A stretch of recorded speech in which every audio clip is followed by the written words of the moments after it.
Wahai pemilik nyawaku, betapa lemah diriku ini. Berat ujian darimu, ku pasrahkan semua padamu. Assalamualaikum warahmatullahi wabarakatuh. Kepada rekan-rekan mahasiswa program Sarjana S1 yang terutama yang mau ujian proposal penelitian, berarti baru pertama kali melaksanakan ujian proposal penelitian, berbeda dengan mahasiswa S2 umpamanya, berarti dia telah berpengalaman dengan ujian proposal pada waktu S1. Jadi di sini kita tekankan pada mahasiswa S1 yang mau ujian proposal. Jadi banyak pertanyaan apa kira-kira yang akan muncul pada saat ujian proposal atau seminar proposal. Maka di sini saya akan menyusun kisi-kisi pertanyaan proposal yang terdiri atas 30 langkah. 30 langkah pertanyaan yang akan muncul pada saat sidang ujian proposal penelitian di depan penguji, para dosen kita sekalian. Jadi baiklah kita simak kisi-kisi atau langkah-langkah apa yang 30 tersebut yang akan muncul pada saat ujian proposal penelitian. Mari kita simak pembahasannya. Oke lah kawan-kawan, kisi-kisi pertanyaan pada saat ujian proposal penelitian dapat saya rangkum menjadi 30 yang pasti keluar pada saat ujian proposal. Namun di sini akan saya sampaikan kerangka besarnya saja. Jadi nanti kawan-kawan untuk lebih lengkapnya kan kawan dapat lebih membaca lagi isi proposal tersebut.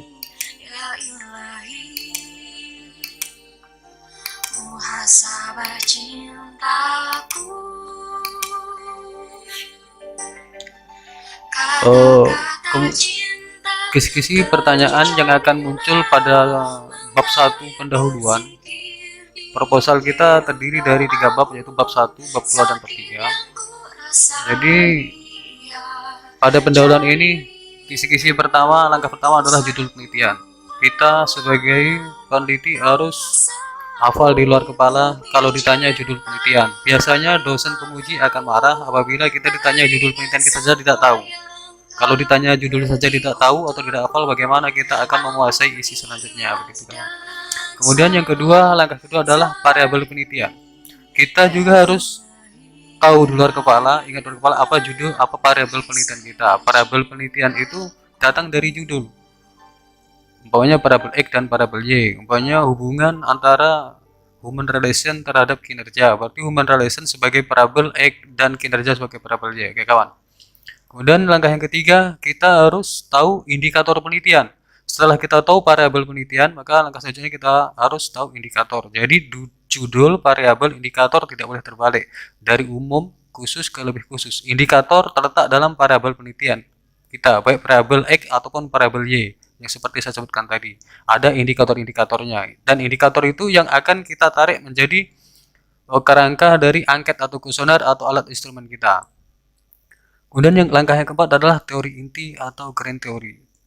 Teori inti atau grand teori adalah teori utama yang kita pakai untuk menganalisis variabel X atau variabel Y. Kemudian teori tersebut ketarik menjadi alat ukur atau instrumen penelitian. Langkah yang kelima adalah instrumen penelitian. Jadi instrumen penelitian didapatkan dari teori inti dan indikator serta variabel serta judul. Jadi ini harus berurutan dari judul sampai instrumen. Setelah kita dapat teori inti, baru dapat instrumen penelitian. Instrumen penelitian dapat berupa angket, kuesioner, atau pedoman wawancara, atau pedoman observasi, dan lain sebagainya. Dan langkah yang keenam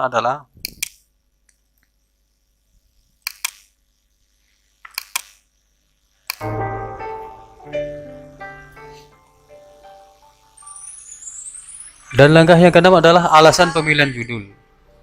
Dosen pertama kali setelah menanyakan judul penelitian biasanya langsung menanyakan alasan pemilihan judul. Apa alasan kita dalam memilih judul tersebut? Kalau kita ditanya alasan pemilihan judul, maka berarti kita ditanya tentang permasalahan dalam penelitian. Permasalahan apa dalam penelitian kita? Permasalahan apa yang muncul pada penelitian kita sehingga kita meneliti. Umpamanya kita meneliti tentang variabel kinerja, berarti dalam perusahaan tersebut kinerja mengindikasikan menurut penelitian pendahuluan diduga ada penurunan kinerja atau kinerja yang kurang bagus. Kalau kita meneliti tentang human relation, berarti ada human relation yang kurang bagus yang sesuai dengan standar menurut teori dalam bab 2. Dan langkah yang keenam, langkah yang selanjutnya, langkah ketujuh masih di bab 1 adalah masalah dalam penelitian atau studi pendahuluan. Tadi sudah saya sebut bahwa judul penelitian didapat dari masalah dalam penelitian. Masalah yang kita dapatkan dalam studi pendahuluan atau studi pendahuluan itu adalah suatu penelitian yang kita lakukan secara sementara sebelum penelitian berlangsung. Jadi penelitian sementara yang kita lakukan sebelum penelitian berlangsung disebut dengan studi pendahuluan. Maka didapatkan masalah. Kalau tidak ada masalah dalam suatu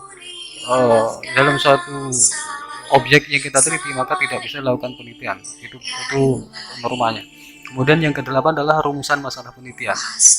Setelah kita berlatar belakang, tentu ada rumusan masalah. Dari banyak masalah yang muncul, kita akan meneliti masalah mana aja yang mau kita teliti. Artinya kita batasi, karena mengingat kemampuan kita dan waktu kita yang cuma sebentar, 1 semester biasanya.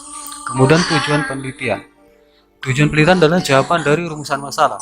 Jadi tujuan penelitian selalu mengikuti rumusan masalah. Kalau rumusan masalah ada 1, tujuan penelitian 1. Begitu juga selanjutnya. Kalau 2 rumusan berarti 2 tujuan. Yang ke-10 adalah manfaat penelitian. Jadi kita harus menganalisis manfaat apa kira-kira yang akan didapatkan setelah kita melakukan penelitian. Penelitian yang bagus itu memiliki manfaat setelah dilakukan penelitian. Jadi bukan tanpa manfaat. Kemudian yang ke-11 adalah definisi konseptual. Definisi konseptual adalah definisi secara teori, istilah atau definisi konsep dari variabel kita menurut teori-teori, terutama teori inti atau teori. Baik variabel X maupun variabel Y kita definisikan secara konseptual menurut teori. Kemudian turun lagi, setelah itu definisi operasional. Setelah definisi konseptual kita dapatkan, maka selanjutnya kita mendefinisikan secara operasional dari konsep penelitian tadi. Definisi operasional adalah definisi yang mengoperasionalkan variabel penelitian menjadi indikator. Kemudian indikator menjadi item-item penelitian dalam instrumen. Kemudian langkah yang ke-13 adalah pada bab 2. Pada bab 2 tentang tinjauan teori atau tinjauan pustaka, langkah yang ke-13 yaitu jenis-jenis teori yang digunakan. Jadi dalam menganalisis suatu variabel penelitian, variabel X dan variabel Y, kita harus menggunakan teori sebanyak mungkin, yaitu teori yang relevan dan teori yang bisa dipertanggungjawabkan, yang diterbitkan oleh para pengarang yang pada ahlinya. Jadi bukan sembarangan orang yang membuat buku lalu bisa kita jadikan rujukan teori. Biasanya jenis-jenis teori yang digunakan di sini dicantumkan dalam daftar pustaka atau catatan kaki. Semakin banyak daftar pustaka atau catatan kaki berarti semakin bagus. Artinya dalam skripsi kita dibatasi jumlah minimal literatur yang kita gunakan. Biasanya 15 buah buku. Kemudian yang langkah ke-14 adalah hipotesis. Hipotesis adalah jawaban sementara dari rumusan masalah tadi. Kita merumuskan masalah tadi, jadi ada jawaban sementara. Jadi itulah yang disebut dengan hipotesis. Hipotesis adalah jawaban sementara penelitian berdasarkan studi pendahuluan dan berdasarkan teori-teori yang ada tadi.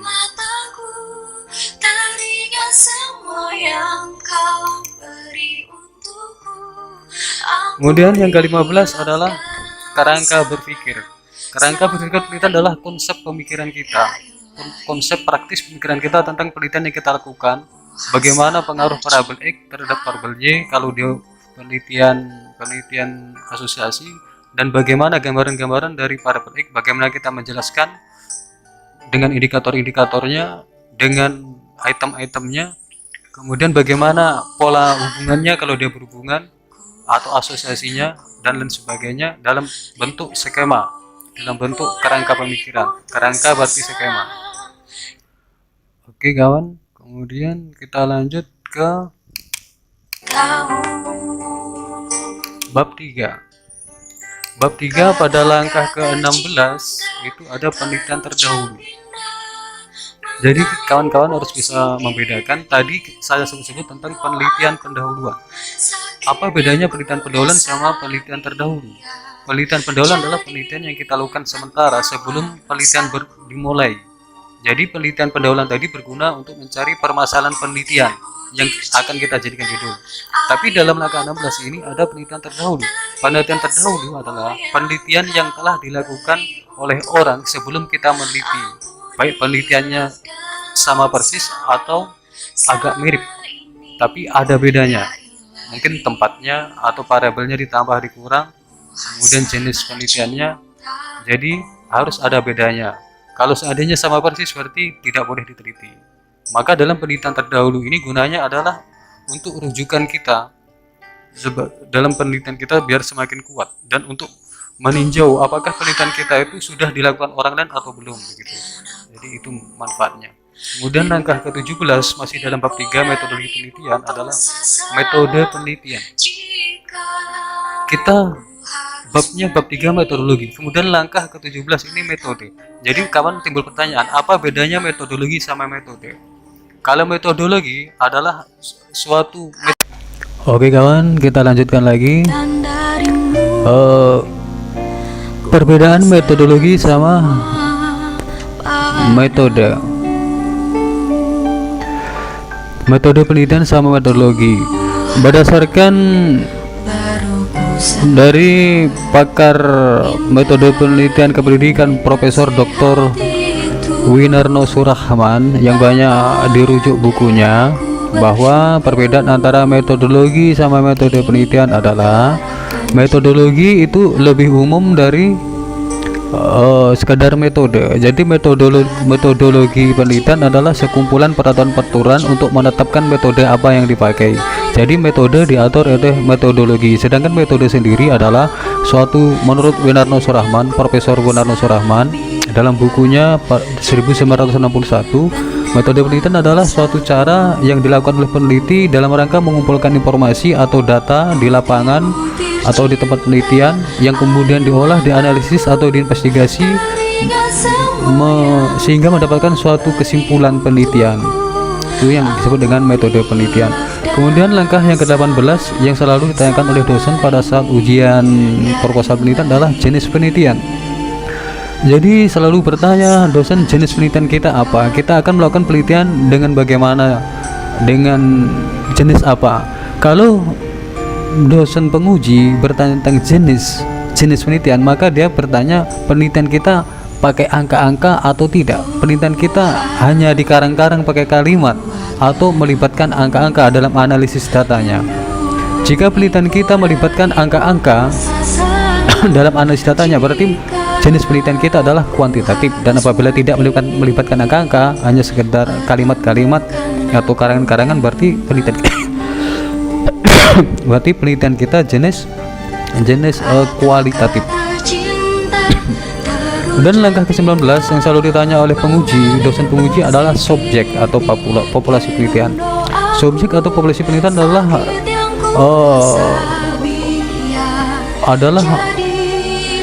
suatu yang kita teliti atau orang-orang yang kita teliti. Kalau dia orang, kalau dia berupa binatang, berarti binatang-binatang yang kita teliti, atau objek yang kita teliti, itulah disebut dengan subjek penelitian. Subjek penelitian adalah yang menentukan populasi. Jadi populasi adalah sekumpulan subjek penelitian secara keseluruhan.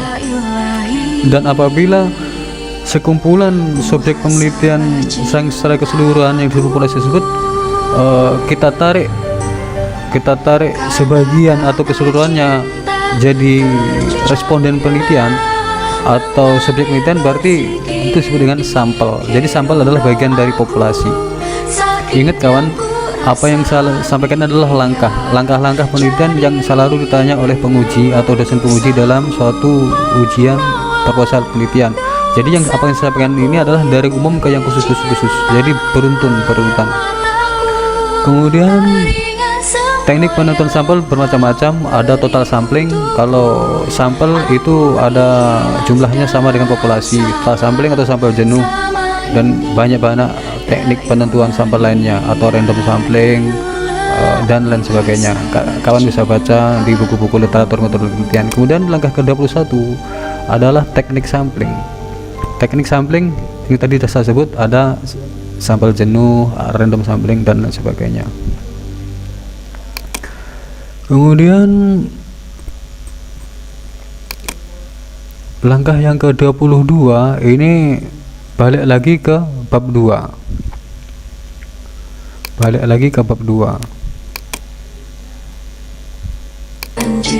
Jadi ada literatur yang kita pakai, kemudian ada teknik analisis data, kemudian sumber data. Maaf kawan, ini judulnya bukan bab 2, tapi ini judulnya adalah bab 3 atau metodologi penelitian tadi, sambungannya dari tadi. Cuman di sini ada yang nomor 22 ini harusnya bagian terakhir naruhnya kawan. Jadi pembahasan yang ini harusnya yang terakhir. Kemudian literatur. Oke lah, kita bahas literatur adalah buku-buku yang kita pakai atau yang jadi bahan rujukan atau karya ilmiah atau jurnal atau dari website atau dan sebagainya, dari majalah, yang intinya yang bisa kita pertanggungjawabkan, artinya sumbernya jelas, kemudian pengarangnya berkompeten sesuai dengan bidangnya. Jadi kalau pengarangnya itu orang psikologi kemudian dia ngarang buku biologi, itu tidak bisa dipertanggungjawabkan, artinya pengarangnya tidak berkompeten, artinya buku tersebut tidak bisa dipakai untuk literatur kita. Oke kawan. Kemudian yang ke-23 adalah teknik analisis data. Teknik analisis data adalah teknik apa yang akan kita pakai dalam menganalisis suatu data, ya kan? Teknik analisis data biasanya dapat berupa deskriptif pertama, kemudian yang kedua setelah itu kalau kita pakai instrumen berupa angket, umpamanya dalam jurusan sosial, maka itu ada istilah uji coba angket. Uji coba angket itu hasilnya kita uji dengan namanya uji reliabilitas dan validitas. Kemudian setelah penelitian sesungguhnya dalam penelitian sosial ataupun penelitian IPA sama, yaitu ada sebelum kita analisis dengan teknik yang akan digunakan, maka kita melakukan uji data untuk menentukan teknik apa yang akan kita pakai untuk menguji data secara inti. Jadi teknis uji data itu yang dimaksud adalah yang pokok adalah uji normalitas dan homogenitas, kemudian ditambah bisa dengan uji linearitas dan lain-lain sebagainya, ada sekrodatis dan lain sebagainya. Tapi intinya ada dua, homogenitas dan normalitas, itu yang pokok. Kemudian sumber data. Sumber data kita ini adalah langkah yang ke-24. Oke ini kawan. Langkah yang 23 tadi ada teknik analisis data. Di sini betul kan? Ada deskriptif, kemudian ada uji coba instrumen. Kalau dia pakai instrumen, kalau dia pakai angket atau kuesioner, aja uji validitas dan reliabilitas. Kemudian ketiga ada uji data. Uji data sebelum dianalisis, uji hipotesis, ada normalitas dan homogenitas minimal. Kemudian yang keempat itu ada uji hipotesis. Uji hipotesis kita pakai uji F ANOVA, uji T parsial, uji regresi linear sederhana, uji korelasi dan uji determinasi atau R kuadrat. Kemudian sumber data yang kita dapatkan itu bersumber dari mana? Apakah dia dari orang langsung atau dari subjek langsung yang kita teliti atau tidak, atau melalui perantara? Jika sumber data kita itu langsung kita dapatkan dari subjek yang kita teliti, maka itu disebut sebagai sumber data primer. Begitu juga sebaliknya, apabila tidak langsung melalui perantara, artinya secara tidak langsung, maka kita sebut sumber datanya adalah sumber data sekunder. Oke. Jadi sumber data sekunder adalah sumber data pendukung. Umpamanya gini, kita meneliti tentang kinerja karyawan. Jadi kalau kita meneliti kinerja karyawan, berarti harus karyawannya itu kita teliti. Jika kita meneliti tidak melalui karyawan, yaitu mungkin melalui kantor, melalui dokumen-dokumen yang ada, berarti itu data tidak langsung kita dapatkan ke karyawannya kan, berarti itu sumber data sekunder. Kalau yang primer berarti kita ngambil data langsung dari responden, dari karyawan, kita tanya atau kita observasi, kita amati bagaimana dia sehari-hari bekerja, terutama masalah kinerjanya begitu kawan. Oke, kita lanjut ke langkah ke masih bab 3 metode penelitian, langkah yang ke-25 jenis data. Kalau tadi ada sumber data primer dan sekunder, begitu juga dengan jenis data. Jenis data dalam hal ini ada dua juga kawan, yaitu jenis data primer dan jenis data sekunder. Kita tinggal mengikut aja kawan. Kalau data primer berarti data yang didapatkan dari sumber data primer tadi. Kalau data sekunder berarti kita dapatkan sumber datanya dari sumber data yang sekunder. Kemudian langkah ke-26 yang sering tanya dosen adalah alat instrumen untuk mendapatkan data. Ini penting sekali. Ibarat kita perang, ini adalah senjata kita dalam yang kita bawa untuk perang, ya kan? Jadi instrumen apa yang kita pakai? Apakah dia kuesioner, angket, atau pedoman wawancara? Kalau wawancara di pedoman wawancara, kalau dia penelitian angket berarti dengan kuesioner. Kalau dia penelitian observasi berarti dengan pedoman pengamatan atau pedoman observasi. Oke kawan, kemudian langkah selanjutnya adalah sistematika penulisan. Sistematika penulisan adalah bagaimana sistematika yang baku yang sesuai dengan prosedur operasional yang telah ditetapkan oleh jurusan tempat kita kuliah. Sistematikanya bagaimana yang mau kita pakai waktu penulisan skripsi nanti, kan ini baru proposal kawan. Jadi kita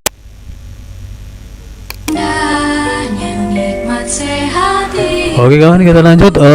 Langkah yang ke-27 adalah sistematika penulisan, bahwa sistematika penulisan itu bermacam-macam pada setiap jurusan kita kuliah. Jadi ada yang 5 bab, ada yang 6 bab. Rata-rata kalau IPA itu 5 bab. Kalau dia IPS, jurusan IPS atau sosial itu 6 bab. Biasanya bedanya pada bab 5 dan 6. Ada yang terbiasa bab 5 itu, kalau yang IPA biasanya bab 5 itu udah kesimpulan dan saran. Tapi kalau dalam IPS bab 5 itu baru hasil dan pembahasan penelitian.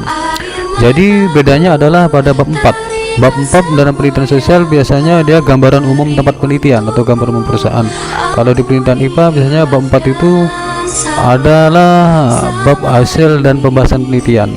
Kemudian bab 5-nya pada penelitian IPA adalah kesimpulan dan saran. Begitu kawan. Kemudian langkah yang selanjutnya apa kawan? Langkah selanjutnya yang langkah ke-28 adalah skala atau angket kuesioner. Skala angket atau skala kuesioner kita memakai apa? Kalau dia kita pakai angket. Tapi kalau kita memakai pedoman observasi tentu lain. Begitu juga pedoman wawancara. Kalau IPA tentu lain lagi, sesuai dengan bidangnya, sesuai dengan apa yang kita teliti. Kemudian metode apa kita teliti pada IPA itu bermacam-macam spesifikasinya. Tapi dalam IPS pada umumnya dapat dibagi 3, yaitu skala angket, kemudian skala observasi dan skala pengamatan. Jadi skala-skala ini pada umumnya dapat dibagi jadi 2, yaitu skala Goodman dan skala Likert. Skala Goodman adalah skala yang terdiri atas 2 gradasi. Biasanya alternatif jawaban ya, tidak. Kemudian skala Likert adalah lebih dari 2 gradasi. Biasanya sangat setuju, setuju, cukup setuju, tidak setuju, sangat tidak setuju. Jadi diberi skor gradasi lebih dari 2 tingkat, yaitu bisa 5, 4, 3, 2, 1. Kalau Goodman tadi 2, 1 atau 1 dan 0.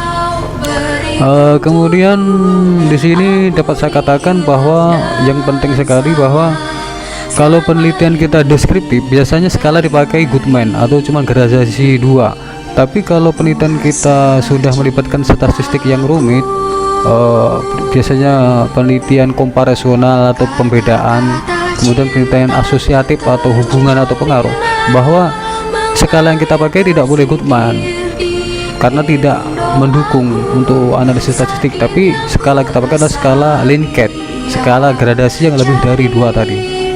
Oke kawan. Kemudian yang ke-29 adalah metode pengumpulan data. Jadi metode pengumpulan data ini sangat berkaitan erat dengan instrumen apa yang kita pakai tadi, yaitu ada angket atau kuesioner, kemudian ada pedoman observasi atau pedoman wawancara. Kemudian metode pengumpulan data ini tergantung dari jenis penelitian kita. Kalau penelitian kita itu kuantitatif, maka metode pengumpulan datanya lebih cenderung dengan itu tadi kawan, dengan suatu skala instrumen dengan lebih dari dua skala itu kawan. Jadi metode pengumpulan data berkaitan erat dengan instrumen kita. Apakah kalau instrumen kita itu angket, berarti metode pengumpulan data kita metode angket. Kalau instrumen penelitian kita berupa pedoman wawancara, berarti metode pengumpulan data kita yaitu metode wawancara. Tapi kalau metode kita observasi, berarti tadi instrumen kita dengan pedoman observasi, begitu kawan. Jadi sampai ke sini kita udah memperoleh langkah ke-29. Kemudian langkah yang terakhir ini selesai, situasinya belum selesai. Langkah terakhir ini adalah yang paling penting. Langkah yang terakhir setelah kita menyelesaikan 1 sampai 29, kalau sudah kita kuasai, mudah-mudahan insya Allah kita udah mendapatkan jawaban. Jadi waktu ditanya kita udah siap, karena pertanyaan waktu ujian proposal skripsi tidak lepas dari 29 ini. Kemudian langkah yang paling penting adalah nomor 30.